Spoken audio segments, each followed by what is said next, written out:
pertanyaannya adalah bagaimana cara efektif mengenalkan Dhamma kepada anak sehingga mereka memiliki keyakinan yang kuat dan menjadikan Buddha Dhamma sebagai cahaya spiritual. Begitu, Bante. Ya, bagaimana mengenalkan Dhamma kepada anak? Kita harus memberikan contoh. Karena Dhamma ini bukan cuma dijelaskan. Kalau sekarang kita dijelaskan, misalnya seperti hari ini kan kepada orang-orang yang sudah memahami ya. Jadi membuat ada logika, oh ya logikanya gini ya, oke. Nah, tetapi kepada anak kalau dilogikakan kan ya sulit ya.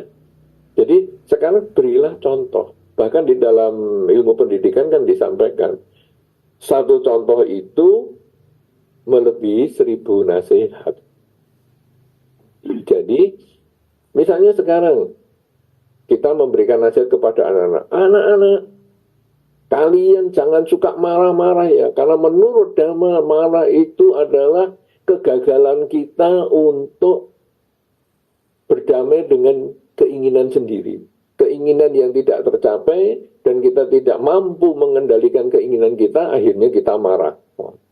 Kita mengerti teorinya itu. Tapi kalau anak-anak kan sulit. Apalagi kita mengatakan itu kan sambil marah-marah. Nah, tahu nggak kamu itu?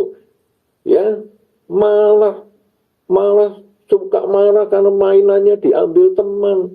Tidak boleh marah itu, karena marah itu adalah kegagalan diri sendiri untuk memahami keinginannya. Tidak boleh. Kita malah sambil emosi mengatakan anak-anak jangan marah. Ya, anak-anak lihat, ya bapak sendiri marah-marah. Kok kita nggak boleh marah? Nggak bisa seperti itu. Kemudian kita berbalik mengatakan, ya saya boleh marah karena saya kan bapakmu. Nah, kamu belum boleh marah karena kamu adalah anakku. Ya ini memang tidak bisa dibantah antara status bapak dan anak. Tetapi itu bukan pendidikan yang baik. Pendidikan yang baik adalah memberikan contoh.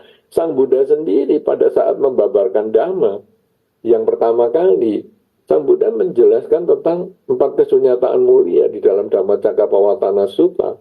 Beliau menyebutkan bahwa 4 kesunyataan mulia ini setelah diketahui baru dilaksanakan dan diajarkan. Jadi bukan teorinya, tapi beliau mengajarkan hal yang sudah beliau laksanakan. Beliau mengajarkan hal yang bukan hanya beliau ketahui, tetapi beliau sudah jalankan di kehidupan sehari-hari. Jadi orang melihat contoh nyata. Ya, kalau sekarang misalnya Anda badannya kurus kerempeng, kemudian Anda menjual obat untuk pemekar otot ataupun untuk orang nge-gym, ya nggak laku. Tapi ketika Anda badannya memang gagah perkasa, kemudian Anda jual obat yang memang untuk memperbesar otot, walaupun Anda nggak pakai, Anda akan dipercaya. Kenapa? Karena orang melihat, oh ini ada buktinya ini. Ya, nah jadi mengajarkan kepada anak membutuhkan bukti, mengajarkan Dhamma, misalnya mengurangi ketamaan, kebencian, kegelapan batin. Nah ini Anda kurangi ketamaannya dulu, kebenciannya, kegelapan batinnya, supaya anak memahami, atau supaya lebih jelas ya. Ketika Anda menjalankan Pancasila Buddhis, Anda jalankan di dalam kehidupan Anda sehari-hari, sehingga Anda bisa mengatakan, nah, papa ini sudah jalankan sila, coba kamu ikut. Nah, jadi dia tahu, oh iya papahnya.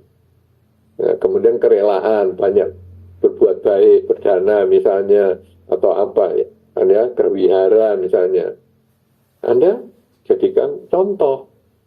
Jangan nyuruh anaknya ke wihara, papa mamanya aja nggak pernah ke wihara, atau bapaknya nggak pernah ke wihara. Kalau nyuruh anaknya ke wihara, ya bapaknya mulai dulu dengan ke wihara. Sampai anaknya sendiri sungkan, oh papa aja yang sibuk masih ke wihara, apalagi saya. Oh papa saja yang sibuk masih baca parita dan meditasi, apalagi saya. Jadi jadikan diri Anda sebagai contoh. Itu intinya. Demikian. Demikian tadi tanya jawab dengan narasumber Bante Utamo Mahathera. Semoga bisa dipahami dan bisa bermanfaat untuk kita semua. Terima kasih sudah menonton, semoga bermanfaat dan semoga Anda berbahagia.